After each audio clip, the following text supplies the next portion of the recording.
All right, let's look at relationship building as a tool of effective leadership. Obviously, building effective relationships is critical to capturing the power of every leadership moment because it's one of the core components of every moment. The quality of relationship determines the quality of influence. Where there is a stronger relationship, people are more likely and more willing to be influenced. Where that relationship is weak, people are less likely to be influenced. So it's really critical and important that we understand the power of relationship building. So I want you to think about this. What happens when people habitually fail to connect on the job? The same thing that happens when connection fails in families and marriages.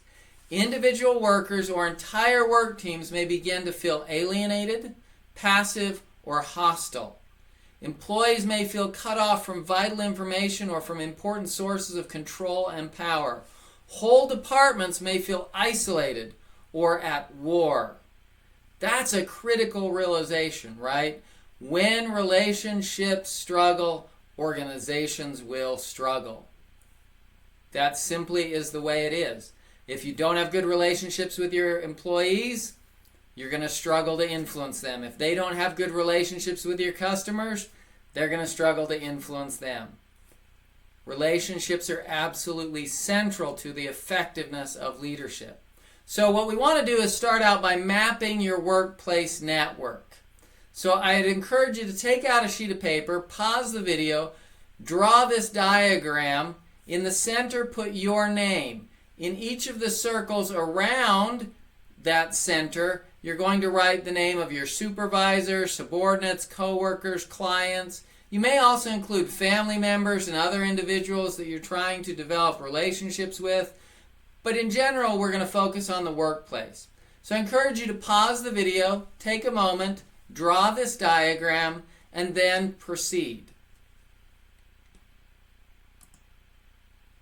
Now hopefully you've had a chance to draw the diagram. So now what I want you to do is next to each line that sits there between your name and the name of one of your relational network members, I want you to put a number on that line. And that number is going to be somewhere between -5 and +5. Now notice I've put a +3 there on the PowerPoint slide to represent that relationship. That means that it is a positive relationship with a power of about 3.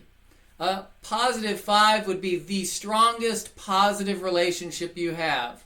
A -5 would be the weakest, most negative relationship that you have. So you're looking at the nature of the positivity and the overall strength of the relationship. So take a moment again, pause the video, and put those numbers next to the line that represents the relationship between you and each of the individuals in your network.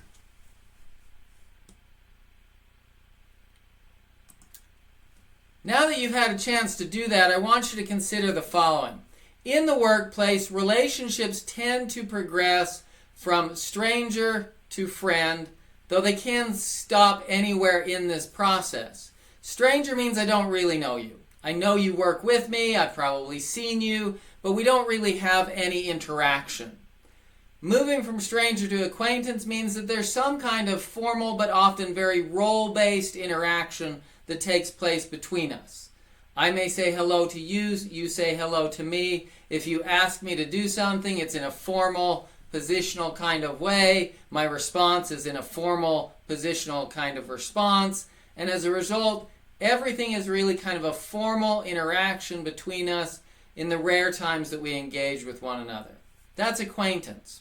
Now, acquaintances can become partners when their work becomes interdependent and their interaction becomes more regular as part of that interdependence. In other words, they work together to accomplish mutual goals or goals of the organization. As a result, while interaction still tends to be more formal in nature, it is more frequent and more characterized by mutual support and supporting behaviors. That can lead to some personalization of the relationship, which isn't uncommon in a partnership.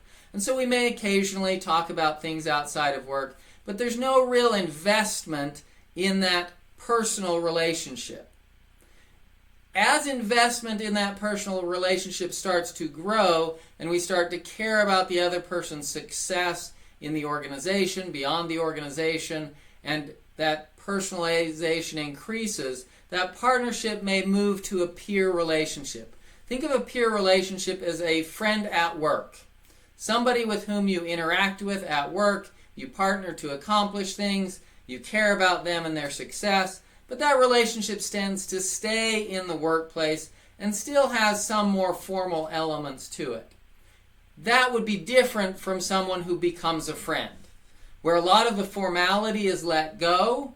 Informal interaction tends to characterize the relationship. There's a higher sense of loyalty and personalization. Even though there still may be workplace components to this friendship, they often then go beyond the workplace. But this friend is somebody with whom you work in the organization, probably still have partnership interaction with, and much higher level of personalization. Now I want you to think about your relationships in the organization. How do they fit in that paradigm? Looking at your relational network, are they peers, friends, strangers, acquaintances? Take a moment and reflect on that, and then restart the video.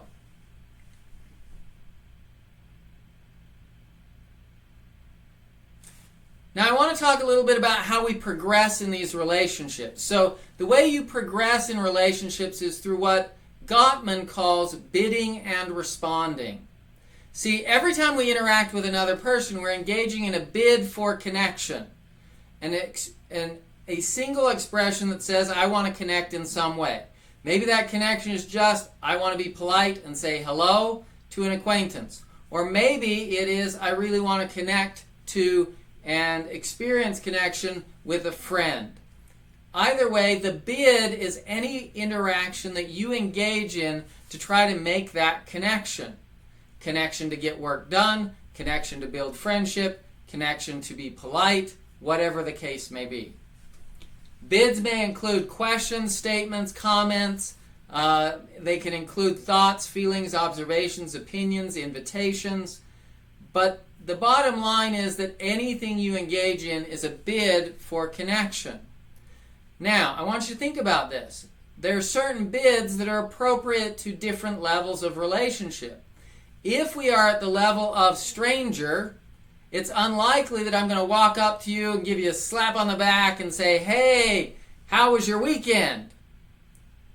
That would be probably a little bit beyond the comfort zone of two individuals in the stranger relationship kind of context.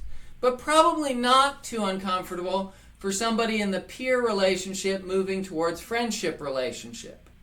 So bids tend to be appropriate to levels of relationship based on interaction.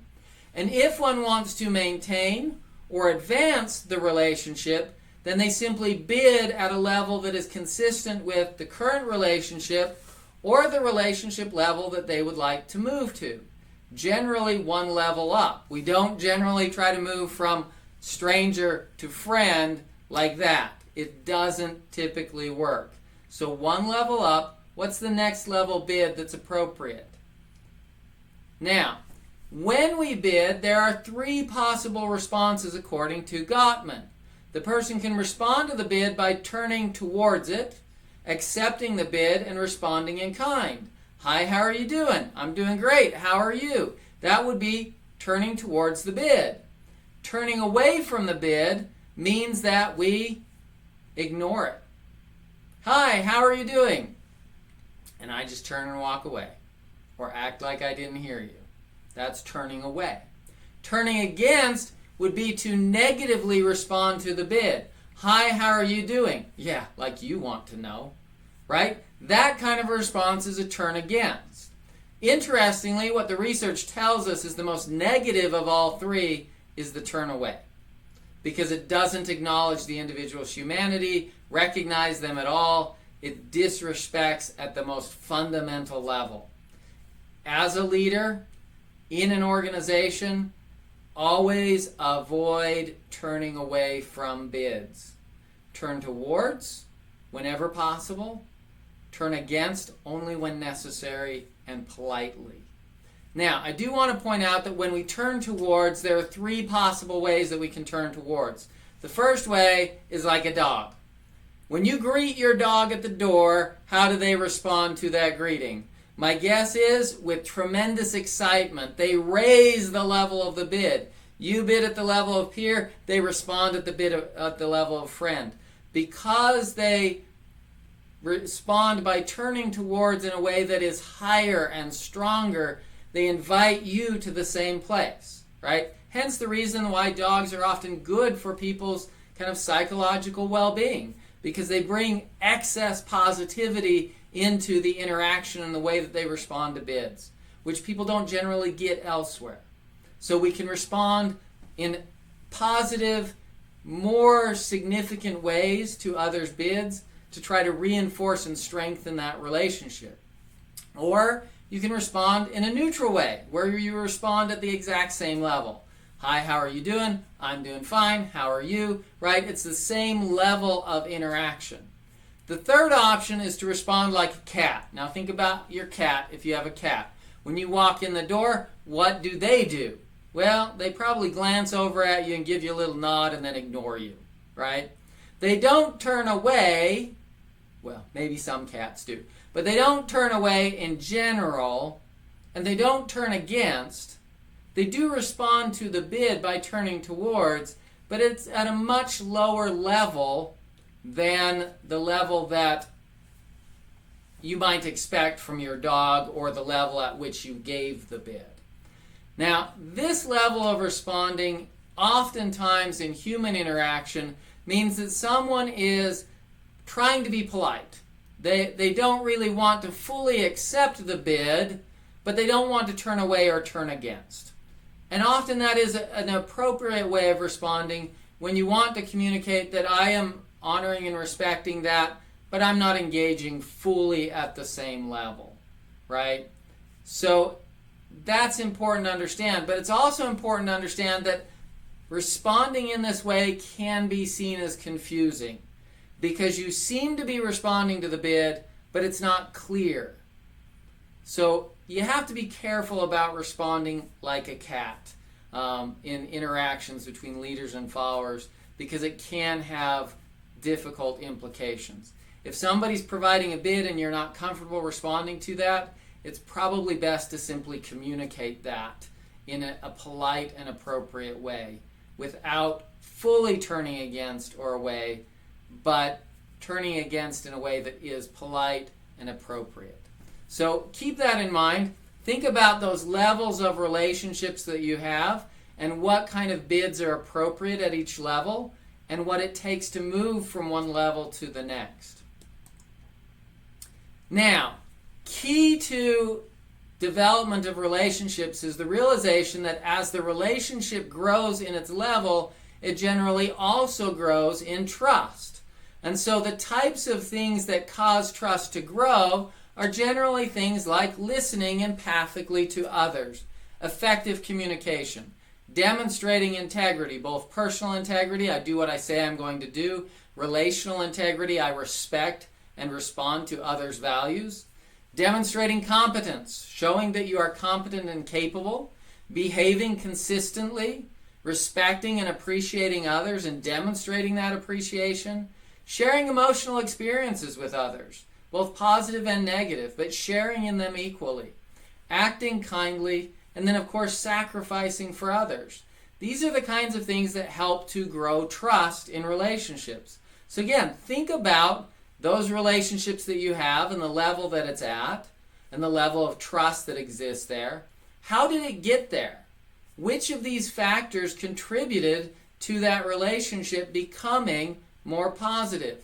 I think as you reflect on it, you will find that those relationships that are higher, +3, +4, +5, have more of these foundational building blocks to them than other relationships that are lower. And so applying these to those relationships can be critical for building them. So let me share some principles and practices of relationship building. First of all, build relationships of trust. It's important that your relationships be built on trust, not just common interest. Collaborate to achieve priorities. One of the most powerful ways that we can build relationships is simply by working with others to achieve shared priorities. That action automatically moves us to the partnership level. Helping others to achieve their goals does the same thing. When I am helping you and looking for ways to help you and serve you, we move to the partnership level because we create interdependence. Share positive emotional experiences. Talk about those experiences and what they were like and the emotion around them, because that sharing of positive emotional experiences helps to build the relationship. So now what I want you to do is return to your network map. Look at where it's at, and I want you to go in and I want you to put in a new number. That new number represents where you would like that relationship to be. Where would you like that relationship to end up? Put that number in, +5. Maybe that's where you want to get at. Maybe this relationship you're only hoping for a +4. Where would you like it to be at? What level would you like it to be at? Then I want you to consider, what one thing could you do right away? What one thing could you do today to strengthen this relationship? Look at the building blocks there. Listening empathically, communicating effectively, demonstrating integrity. Identify one for each relationship that you'd like to improve, and then do that thing and see how that relationship evolves. I encourage you to be intentional about developing relationships that help you to be more effective as a leader and to accomplish shared goals.